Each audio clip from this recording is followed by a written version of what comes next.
নমস্কাৰ ছাত্ৰ ছাত্ৰীসকল 2025 বৰ্ষৰ মেট্ৰিক পৰীক্ষাৰ্থীসকলে আমাক বিভিন্ন সময়ত প্ৰশ্ন কৰি আছিলে যে মই যদি MCQ 40 নম্বৰ পাওঁ আৰু থিয়ৰীত 10 নম্বৰ পাওঁ বা ফেল কৰোঁ তেনেহলে মই এই সাবজেক্টটোত ফেল কৰিম নেকি? বহুতে বিভিন্ন সময়ত প্ৰশ্ন কৰি আছিলে। গতিকে আজিৰ এই ভিডিঅ'টো পৰীক্ষাৰ আগতে মই তোমালোকক এই নতুন নিয়মটো ডিটেইলছত জনাম আৰু এইটো 100% ৰিয়েল আৰু সত্য কথা। যদি ভিডিঅ'টো চাবলৈ ইন্টাৰেষ্টেড হয় তেনেহলে চাই যোৱা, চেনেলটো সাবস্ক্ৰাইব কৰি লোৱা যিহেতু পৰীক্ষা অতি ওচৰ চাপি আহিছে। এই চেনেলটোৰ জৰিয়তে তোমালোকে বিভিন্ন ধৰণৰ ইনফৰমেটিভ ভিডিঅ'বোৰ চাবলৈ পাবা।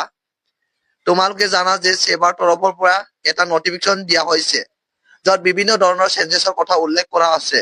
তাত আছে সেট হ'ব ABCD 4টা সেটৰ কুৱেশ্যন পেপাৰ থাকিব আৰু ইয়াতে তেওঁলোকে উল্লেখ কৰি দিছিল যে MCQ টাইপত সেপাৰেটলি পাছ কৰিব লাগিব আৰু থিয়ৰী টাইপৰ কুৱেশ্যনত সেপাৰেটলি পাছ কৰিব লাগিব। এইটো নটিফিকেশ্যনখনতে তেওঁলোকে উল্লেখ কৰি দিছে আৰু বহুতে হয়তো এই কথাটো নাজানা সেইকাৰণে তেওঁলোকে প্ৰশ্ন কৰি থাকে।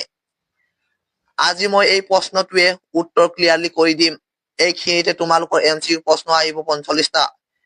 ইয়াতো তোমালোকে পাছ কৰিব লাগিব।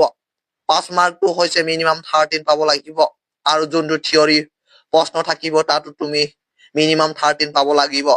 13ৰ তলত পালে যেনে 10, 12 বা 7 পালে তুমি সেই সাবজেক্টটোত ফেল হৈ যাবা। সাপোজ ধৰি লোৱা তুমি মেথছৰ পৰীক্ষা দি আছা, মেথছৰ যিখিনি থিয়ৰী টাইপৰ কুৱেশ্যন থাকিব তাত তুমি যদি 10 পোৱা তেনেহলে MCQ 45 পালেও কোনো লাভ নাই, তুমি সেই সাবজেক্টত ফেল হৈ যাবা।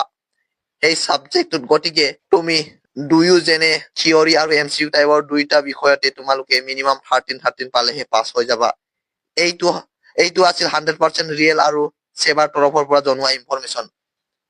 ছাত্ৰ ছাত্ৰীসকল আজিৰ ভিডিঅ'টো ইমানতে সমাপ্ত। যদি ভিডিঅ'টো ভাল পালা তেনেহলে ভিডিঅ'টো লাইক কৰি দিবা, চেনেলটো সাবস্ক্ৰাইব কৰি দিবা, ভিডিঅ'টো বন্ধুবৰ্গলৈ শ্বেয়াৰ কৰি দিবা। ভিডিঅ'টো শেষলৈকে চোৱাৰ বাবে ধন্যবাদ।